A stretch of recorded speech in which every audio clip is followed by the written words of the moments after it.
Hey guys, how are you? I hope you're all doing very well. This afternoon I'm going to be doing a review of a horror film from the Netherlands. Now, on IMDb it says Netherlands, so that's what I'm going with. I'm not entirely sure. I know it's shot in Europe, and I know that the director is Dutch, but it's also spoken in English. So, where it's from, I'm not sure. If you know where it's from, please feel free to tell me, but for now I'm going with the Netherlands. So, a Dutch horror film released in the year 2013, directed by Richard Raaphorst, and this film is called Frankenstein's Army. The story to Frankenstein's Army is as follows. In the waning days of World War II, a battalion of Russian soldiers find themselves lost in enemy territory. Stumbling upon a village decimated by unseen terror, they discover that a mad scientist conducts experiments to fuse flesh and steel, creating an unstoppable army of undead soldiers. Leaderless and faced with dissension amongst their dwindling ranks, they must find the courage to face down an altogether new menace or die trying. So the movie starts off with a band of Russian soldiers. They're lost in the last days of World War II. So they're lost behind enemy territory and they don't know where to go, and they stumble upon this warehouse. Now this warehouse is very strange. They see all these burnt bodies everywhere and a lot of mangled bodies as well. So they don't know what's going on, but they know that there is something evil that is lurking. So they go inside the warehouse, and this is where they meet a mad scientist. Now this scientist is a Nazi, and he is working on creating human and robotic undead sort of soldiers, unstoppable soldiers that will help them win the war. So the Russian soldiers, they are faced with an absolute nightmare as these robotic undead zombies start to pick them off one by one. So whether or not the Russian soldiers can get out of this ordeal in one piece, that's something you're going to have to find out for yourself, because that's as far as I'm going with my synopsis. Now my thoughts on Frankenstein's Army. First off, I will say that this is an incredibly well-made film. As far as the way that the movie is shot, I really like the fact that it's a found footage film. Now, I just think that found footage, I know a lot of people hate it, and I know a lot of people are going to hate this film because it is found footage, and I actually feel that it's a little bit unnecessary as far as found footage is concerned. But what I liked about the found footage was the fact that it feels like you're right in there, and that the impact of these evil things happening, it feels like you're taking the hits as well. And that's the benefit of found footage. It just feels like it's a lot more real than it would be if it was a traditional horror film. So I like the aspect of it. I will say that it was unnecessary. I don't know why they chose to do it. You know, being in the World War, found footage is probably the last kind of subgenre you'll find in these sorts of films. But I liked it because it was a little bit different. In a very tired subgenre of found footage, I thought the things that happened in this film were very different, and I thought it helped contribute to the magnitude, to the impact that the film has. I don't like the fact that it's set in, Germany, the World War, sorry.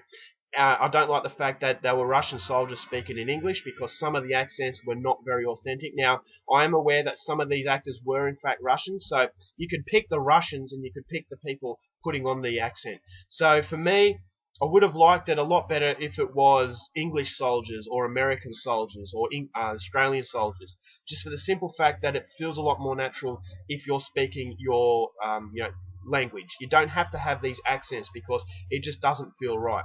So either have it in Russian or have it in English, as English soldiers. So I didn't like that aspect of it, but it doesn't rely on creating an authentic feeling as far as a realistic story is concerned, because the overall story is ridiculous. It's supposed to be entertaining, and the movie is very entertaining, I will give it that. Unfortunately though, underneath all the costume design. Now, I will say that the robots look absolutely fantastic. Very, very creative. And it's no CGI. It's all very practical effects. So I thought the director played a lot of respect in that regard, because the designs of these robot undead were fantastic. I thought they were just really chilling and very inventive.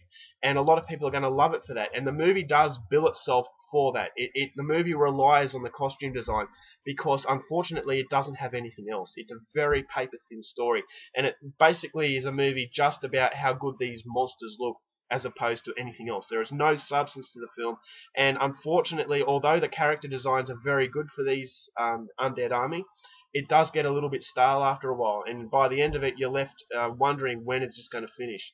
So this is a risk that the director was taking, but unfortunately the absolutely fantastic design of these monsters was not enough to hold the film up, because it does wear thin, and there is only so much, monsters that you can put on the screen without it becoming a little bit repetitive and just, a little bit boring by the end. So there is a little bit of gore in it. I would have liked a lot more gore. As far as the camera is concerned, it does block out a lot of the violence, which is something I didn't like.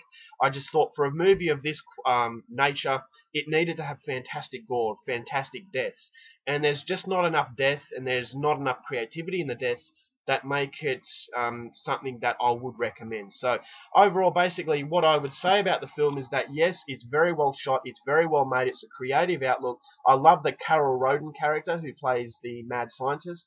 It is a twist on the Frankenstein monster, and unfortunately though, although the monsters look great, I just thought that was kind of a distraction because it just doesn't have anything else. So it is a fairly boring movie. It does get good. It's really good when you first see the monsters, but then it does wear very thin because it just doesn't have anything else to play on. The characters are very, very cardboard cutout. You don't care about what happens to them, and by the end of it, you're just thinking that it's outstayed its welcome. So overall, for Frankenstein's Army, I'm going to give it 2.5 stars.